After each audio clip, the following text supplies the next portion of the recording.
안녕하세요. 퓨린세스입니다. 오늘은 레포트 채점 기준에 대해서 말해보도록 하겠습니다. 저는 조교를 진짜 많이 해봤어요. 일단 석사 때 일반화학 실험 조교 한 번, 생화학 실험 조교 한 번, 그리고 일반 화학 수업 조교도 했고 생화학 수업 조교도 했어요.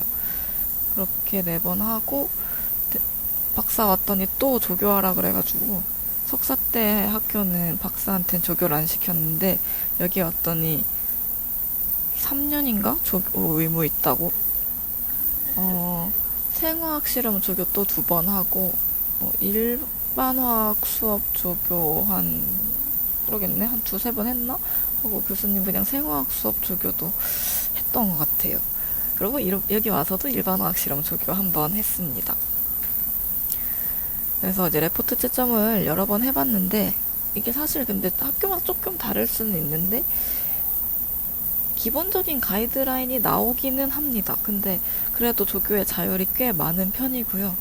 조교마다 기준이 다 달라요. 조교가 다 다르게 나가잖아요. 여기 학교는 뭐 실험마다 조교가 다르기도 하고 아니면 반마다 다르기도 한데 솔직히 기준은 사람 바이 사람이라 제가 딱 말하는 게 답은 아니지만 저랑 비슷한 사람이 많을 것이라고 생각을 합니다. 그래서 오늘 말씀드리는 거는 철저히 제 기준이라는 걸 일단 말씀을 드리고요. 네, 그럼 지금부터 저는 레포트 채점을 할 때 어떤 기준을 가지고 하는지 말씀드리도록 하겠습니다. 일단 먼저 제가 제일 부탁을 드리는 부분은 조교가 하라는 게 있으면 좀 하세요. 왜 기본적인 거를 이제 알려드리고 요구를 하거든요. 저 같은 경우에는 뭐 표지를 만들어 달라 이제 앞장 있고 그러고 들어가면은 앱스트랙트부터 뭐 인트로덕션 데이터 쭉쭉쭉 써서 디스커션 다음 레퍼런스까지 달아주십시오 했는데 이거를 안 지키시는 분이 꽤 많이 있어요. 물론 뭐 중요하지 않은 부분이라고 할 수도 있지만 저는 이걸 중요하게 봤습니다. 데이터는 이런 식으로 처리해달라 이렇게 요구할 때도 있는데 생각보다 안 지키는 사람 진짜 많아요. 그래서 조금씩 그걸 안 하면은 깠어요. 사실 이거는 성의의 문제라고 생각을 하고요. 네, 뭐 제가 말하는 내용이나 아니면 올리는 글을 열심히 읽어주셨는지를 보는 거기도 하잖아요. 자, 2번째로 제발 그대로 베끼지 마세요. 이게 뭐 우리가 뭐 90명, 100명, 1000명을 채점하는 게 아니라 실험반은 끽해야 한 10명에서 20명밖에 안 되잖아요. 그러면은 채점을 하다 보면 다 보입니다. 물론 여러분이 다 족보 있고 이런 거 알아요. 그리고 뭐 볼 수 있는 출처가 다 비슷비슷하기 때문에 비슷하게 인트로덕션 같은 경우에는 비슷하게 짜일 수가 있겠죠. 그거 다 이해를 합니다. 근데 토시 하나 안 틀리고 똑같이 쓰는 사람들이 있어요. 그리고 특히 뭐 데이터나 아니면 계산 이런 것까지 다 똑같이 하는 사람들이 있는데 그거는 불가능한 일이고 말이 안 되거든요. 저는 그게 보이면은 0점 처리했습니다. 최소한 그 문제 부분만이라도 0점 처리를 했거든요. 이게 저 이해를 하고 넘어가려고 했는데 나이가 들면 들수록 꼰대가 되는 건지 그걸 보고만 있을 순 없더라고요. 그래서 그거는 철저히 0점 처리를 했으니까 아마 대부분 다 그렇게 나와 있을 거예요. 지침이 조교들한테. 그러니까 제발 베끼지 마세요. 그냥 약간이라도 자기의 언어로 바꿔서 쓰시면 되니까 좀 주의해 주시고 일단 무조건 길게 쓰는 사람들 있는데 길게 쓴다고 절대 점수를 많이 주지 않습니다. 그냥 보통 조교들이 가이드를 자기도 채점을 하기 쉽기 위해서 만들어요. 이거 내용이 있으면 점수 이렇게. 근데 뭐 그걸 주저리 더 길게 쓴다고 해서 점수를 더 주지는 않고요. 조교들이 긴 레포트를 다 읽는 걸 오히려 힘들어합니다. 물론 그 성의는 볼 수 있죠. 근데 되게 기네, 이거 언제 다 읽지라는 생각이 먼저 들기 때문에 무조건 길 필요는 없다라는 거고, 물론 막 한 장 이렇게 쓰시면 절대 안 돼요. 그거는 이것도 똑같이 성의의 문제가 아닐까 생각이 듭니다. 그래서 뭐 제가 필요하다고 생각하는 내용이 있으면 점수가 나가는 거니까.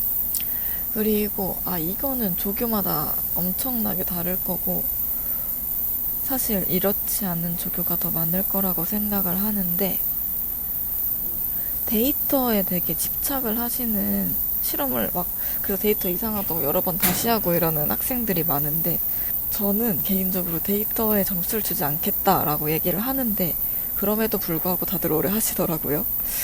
근데 아무튼 데이터는 저는 점수를 안 매기려고 합니다.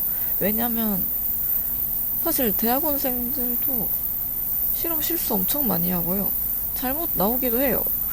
근데 그거를 얘네는 지금 처음 딱 한 번 하는 건데 그거를 가지고 점수를 까는 거는 너무 가혹하다고 생각을 하고, 이 실험 수업의 의의는 학생들이 화학 실험을 한번 해보는 것에 있다고 생각을 하거든요. 그래서 솔직히 다 기억도 안 나잖아요, 시간 지나면. 그래서 이런 실험을 해봤다, 이런 기구를 만진 기억이 나는 것 같다, 요 정도만 나와도 저는 성공한 거라고 보거든요. 그래서 데이터는 뭐 안 나올 수도 있지, 이거 까는 건 너무 나쁜 것 같아요, 저는. 그래서 다른 조교님들도 혹시 이 영상을 보신다면 안 깠으면 좋겠어요. 네, 그럼 이제 구체적으로 조금 들어가면, 레포트 쓰는 방법에 대해서 조금 얘기를 드리자면, 일단 구성 다 맞추라고 아까 한 거 그대로 맞추시고 그걸 대로 따라가 볼게요.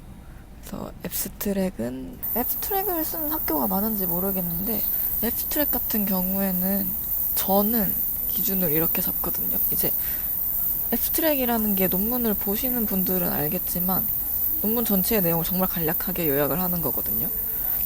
그래서 처음 시작에서는 이 실험은 이러이러한 의미가 있는 실험이다. 그래서 내용이 이러이러했고 그 이후에 결과가 이렇게 나왔다. 그래서 이 결과에 따르면 이러이러한 분석을 할 수 있어서 이런 결론을 내릴 수 있다. 까지 써주는 거를 좋아하거든요. 그래서 앱스트랙을 한 5점 매기면 그걸 다 1점, 1점, 1점, 1점씩 해서 저는 점수를 줬습니다.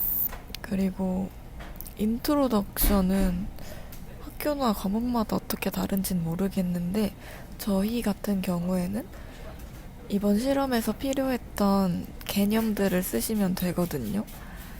그래서 뭐 많은 일반어학 책이나 이런 데 보면 어떤 게 키워드인지 써있던 것 같은데, 그래서 그거 써있는 거 보시고 하시면 돼요. 아니면 가이드라인을 주는 조교도 아마 있을 거예요. 캐틀레이즈의 반응 속도에 대한 걸 했으면 일단 반응 속도론에 대한 실험이니까 반응 속도론의 기본에 대한 거는 들어가야죠. 효소가 뭔지, 캐틀리스트랑 어떻게 다른지 얘기를 할 거고, 뭐 캐틀레이즈라는 단백질을 오늘 쓰니까 캐틀레이즈라는 단백질이 뭔지를 조사를 할 수 있겠죠.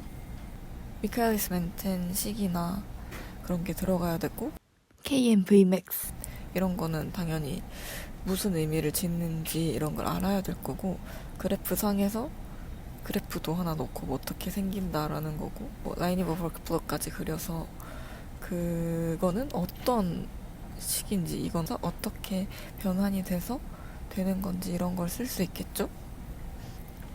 그냥 이런 내용들을 자기가 생각해서 쓸 수 있는 걸 쓰시면 돼요. 그렇게 해서 중요한 내용들이 들어가면 돼요. 그리고 프로토콜 같은 경우에는 매년 달라질 수 있거든요. 옛날 걸 그대로 썼다, 이러면 우리가 생각할 때는 이 사람 베낀 거다라고 생각할 수밖에 없거든요. 아니면 성의가 없거나 집중을 안 한 거지. 그래서 데이터보다는 저는 데이터를 어떻게 처리했는지를 봅니다. 단순 데이터가 있어도 그 데이터를 어떻게 뭐 플롯을 이제 그래프를 그린다든지, 뭐 계산을 해서 속도를 구한다든지, 농도를 구하고 뭐 결론을 A는 뭐다 뭐 이런 결론을 내리는 거, 실험이 안 될 수도 있는 거지. 그래서 뭐 이런 건 이렇게 문제 때문에 안 됐던 것 같다, 이런 과정을 쓰는 걸 저는 더 좋아합니다. 그래서 뭐 일부러 오차를 내거나 레포트 쓰려고 일부러 그걸 만드실 필요는 없다고 생각을 하고, 예전에 어떤 오빠가 아예 그 몰수 계산하는 아보가드로 수 실험에서 6.02 곱하기 10의 23승이 정말 정확히 나왔대요. 그런데 조교가 이거는 말이 안 된다 하고 이거는 베낀 거다 하고 점수를 깠다는데 그 말도 안 되는 일이라고 생각합니다. 그건 조교가 잘못한 거예요. 나쁜 조교.